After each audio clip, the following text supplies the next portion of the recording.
ಮೈಸೂರಿನಲ್ಲಿ ಜೆಡಿಎಸ್ಗೆ big shock. S ಮಾದೇಗೌಡರ ಪಕ್ಷ ಸೇರ್ಪಡೆ ಇಂದು ಎಚ್ಡಿಕೆ ಸಮ್ಮುಖದಲ್ಲಿ ಅಧಿಕೃತ ಘೋಷಣೆ. ಮೈಸೂರು ರಾಜಕೀಯದಲ್ಲಿ ಮಹತ್ವದ ಬೆಳವಣಿಗೆ. ಜಿಲ್ಲಾ ಪಂಚಾಯತ್ ಮಾಜಿ ಸದಸ್ಯ ಎಸ್ ಮಾದೇಗೌಡ ಅವರು ಇಂದು ಮಾಜಿ ಮುಖ್ಯಮಂತ್ರಿ ಹಾಗೂ ಕೇಂದ್ರ ಸಚಿವ ಎಚ್ಡಿ ಕುಮಾರಸ್ವಾಮಿ ಅವರ ಸಮ್ಮುಖದಲ್ಲಿ ಜೆಡಿಎಸ್ ಪಕ್ಷಕ್ಕೆ ಸೇರ್ಪಡೆಯಾಗಲಿದ್ದಾರೆ.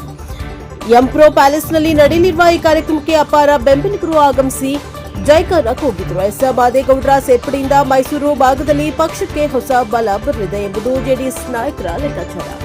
Bureau report K Kantharaju, Prajaprabha TV, Mysuru.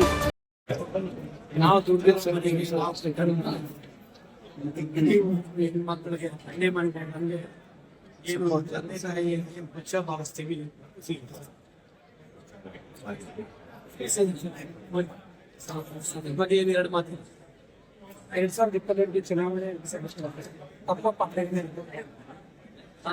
ಅಲ್ಲೇ ಮಾತಾಡ್ಬೇಕಾದ್ರೆ ಹೇಳಿದೆ ದುಡಿಮೆಯೇ ನಮ್ಮ ಪಾತ್ರ.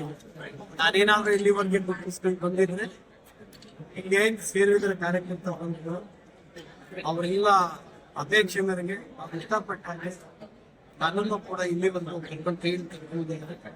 ಮುಂದೇನೂ ಕೂಡ ಕರ್ಕೊಂಡು ಹೋಗ್ತಾರೆ ಅನ್ನೋ ನಂಬಿಕೆ ಇದೆ.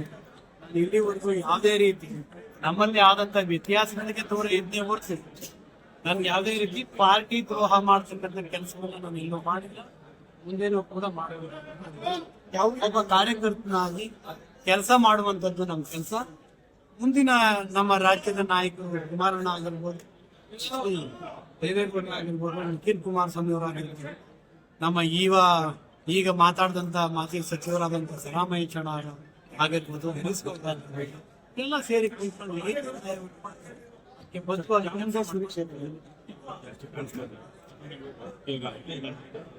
ಅದೆಲ್ಲರಿಗೂ ಗೊತ್ತಿರೋಂಥ ವಿಚಾರ ಅಲ್ಲ. ಅದು ನೀವು ಮಾಧ್ಯಮದವರು ಎರಡನ್ನೂ ಕೂಡ ಮಾತಾಡಿದಿರಿ, ನೋಡಿದಿರಿ. ಅವ್ರಿಗೆ ನಾನು ಎಲ್ಲೋ ಒಂದು ಸಂದರ್ಭದಲ್ಲಿ ಇಂದಿನ ಸಂದರ್ಭದಲ್ಲಿ ಮಾತಾಡ್ಬೇಕಾದಾಗ ರಾಜಕೀಯದ ನನ್ನ ತಂದೆ ಅವರು ಒತ್ತಿ ಹೇಳಿದ್ದಾರೆ. ಅದರಲ್ಲಿ ಇವತ್ತು ಕೂಡ ಆ ಮಾತಿಗೆ ನಾನು ವ್ಯತ್ಯಾಸ ಇಲ್ಲ. ಅವರು ರಾಜಕೀಯ ಚತುರರು, ಯಾವ ಟೈಮಲ್ಲಿ ಏನ್ ಮಾಡ್ತಾರೆ ಅಂತ ಗೊತ್ತಿಲ್ಲ. ಅವರು 4 ವರ್ಷ ಸುಮ್ಮನೆ ಇದ್ದು ಬರೀ 6 ತಿಂಗಳಲ್ಲಿ ಪಾರ್ಟಿ ಮತ್ತೆ ಸಿಡಿದು ಹೇಳುವಂತ ಕೆಲಸವನ್ನ ಅವ್ರು ಮಾಡ್ತಾರೆ. ಅದ್ರಲ್ಲಿ ಏನ್ ಯಾರು ಕೆಲಸ ಮಾಡ್ತಾರೆ, ಅದಕ್ಕೆ ಅವ್ರಿಗೆ ಹೇಳುವ ಶಕ್ತಿ ನಮ್ಗೆ ಯಾರಿಗೂ ಇಲ್ಲ ಅಂತ ಅನ್ಸುತ್ತೆ. Okay sir, thank you.